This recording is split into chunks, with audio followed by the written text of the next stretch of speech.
ಅದು ನಾವು ಯಾವತ್ತೂ ಮರೆಯೋಕ್ಕಲ್ಲ. ನೇತ್ರದಾನ ಮಹಾದಾನ ಅಂತ ಒಂದು ಇದನ್ನು ತಂದವರೇ ಅಪ್ಪಾಜಿ. ಸೊ ಇಂಪಾರ್ಟೆನ್ಸ್ ಆಫ್ ವೈಸ್ ಅಂತ ಏನು ನಾವು ಹೋದ್ಮೇಲೆ ಅವ್ರಿಗೆ ಅವ್ರಿಗೇನು ಅವ್ರು ಹೇಳಿದ್ರು ನನಗೇನು ಓದಿಲ್ಲ ಮಾಡಿಲ್ಲ. ಅವ್ರು ಡಾಕ್ಟರ್ ಕೇಳಿದ್ರು ಅವ್ರು ಕಣ್ಣು ಉಪಯೋಗ ಆಗುತ್ತಾ, ನಂದು ಕೊಟ್ಬಿಡ್ತೀನಿ ಬಿಡಿ, ನಾನು ಇವಾಗ ತಗೊಳ್ಳೋದ್ರ ನಾನು ಹೋಗಿ ಯಾವಾಗಲೂ ಒಂದು ಸರ್ತಿ ಹೋದ್ಮೇಲೆ ನಮ್ಮ ಕಣ್ಣಲ್ಲಿ ಹೋಗ್ಲಿಲ್ಲ. ಸೊ ಆ ಥರ ಒಂದು ಸ್ಮಾಲಾಗಿ ಹೇಳಿತ್ತು. ಹೆಲ್ತ್ ವಿಷಯವಾಗಿ ಇರಬೇಕಾದ್ರೆ ಹೆಂಗಿರಬೇಕು, ಹೋದ್ಮೇಲೆ ಏನು ಮಾಡಬೇಕನ್ನೋದು ಒಂದು ಅರಿವು ಮೂಡಿಸಿದ್ದು. ಆ ಪ್ರೋಗ್ರಾಮ್ನ ಮಾಡ್ತಾ ಇರ್ತಾರೆ, ಭಾಳ ಖುಷಿಯಾಗುತ್ತೆ. ಅದು ನೆನೆಸ್ಕೋಬೇಕು. ಇದು ಇವಾಗ ಮರ್ತೋಗ್ಬಿಡೋದಲ್ಲ. ಎಷ್ಟೇ ವರ್ಷ ಆದರೂ ಆ ನೆನಪುಗಳು ಮಾತ್ರ ಯಾವಾಗ ಒಬ್ಬ ವ್ಯಕ್ತಿ ಯಾವುದು ಇಲ್ಲ ಅದು ಮಾಡ್ತಾನೆ ಇರ್ತೀರ. ಅದೇನು ಅದ್ರ ಬಗ್ಗೆ ಹೇಳಂಗೆ ಇಲ್ಲ. ಈಗ ನೇತ್ರದಾನ ರಕ್ತದಾನ ಎಲ್ಲ ಮಾಡೇ ಮಾಡ್ತಾರೆ. ಬಟ್ ಇದು ಈ ಸಲ ಮಾಡಿರೋದು ಭಾಳ ವಿಶೇಷ. ಒಂದು ಎಲ್ಲರಿಗೂ ಐ ಥಿಂಕ್ 16 ಟೈಪ್ ಏನೋ ತಪಾಸಣೆ ದಟ್ಸ್ ವೆರಿ ಗುಡ್. ಆ್ಯಂಡ್ ಐದು ಇರ್ಬೋದು, ಬ್ಲಡ್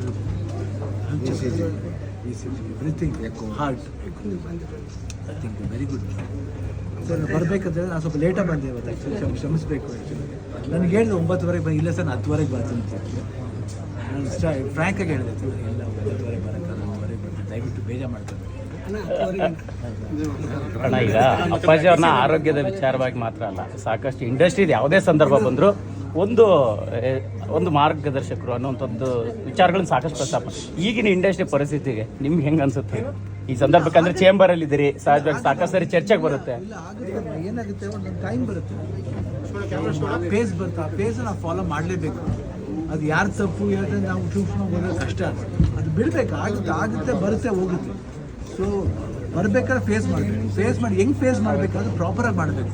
ಸುಮ್ಮನೆ ನಾವು ಏನೋ ಬುದ್ಧಿವಂತ ರೀತಿ ಏನೋ ಮಾತಾಡೋಕ್ಕಾಗಲ್ಲ, ಹೋಗೋದಾಗಲಿ ಇಲ್ಲ ರಾಂಗ್ ಸ್ಟೆಪ್ ಇಡೋದಾಗಲಿ ಯಾರು ಬರಲ್ಲ. It should be A proper step. ನಾನು ಅದೇ ಚೇಂಬರ್ಗೆ ಯಾವಾಗ ಕೇಳೋದು ಅದನ್ನೇ, ನೀವು ಕಾಲಿಡಬೇಕಾದ್ರೆ ಒಳ್ಳೆ ಪ್ರಾಪರ್ ಸ್ಟೆಪ್ ಕಾಲಿಡಬೇಕು.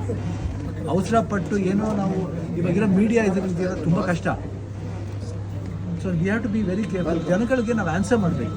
ಏನೇ ಸಮಸ್ಯೆ ಬಂದರೆ ಅದು ಬಂದ್ಬಿಟ್ಟು ನಾವು ಮಾಡಿದ್ರೆ ಸರಿನಾ ಇಲ್ವಾ ಅಂತ ಯೋಚನೆ ಮಾಡಬೇಕು. ಯಾಕಂದರೆ ಕಲೆ ಅನ್ನೋದು ಬರೀ ಕನ್ನಡ ಸಂಬಂಧಪಟ್ಟಿದ್ದು, ಸಿಕ್ಕಾಪಟ್ಟೆ ಭಾಷೆಗಳಿದೆ. ಸೊ ಎಲ್ಲ ಭಾಷೆಗಳನ್ನು ಒಂದ್ಗೂಡಿಸ್ಕೊಂಡು ನಾವು ಮಾಡಬೇಕನ್ನೋದು ಎಲ್ಲರದ್ದು ಕರ್ತವ್ಯ ಆಗುತ್ತೆ.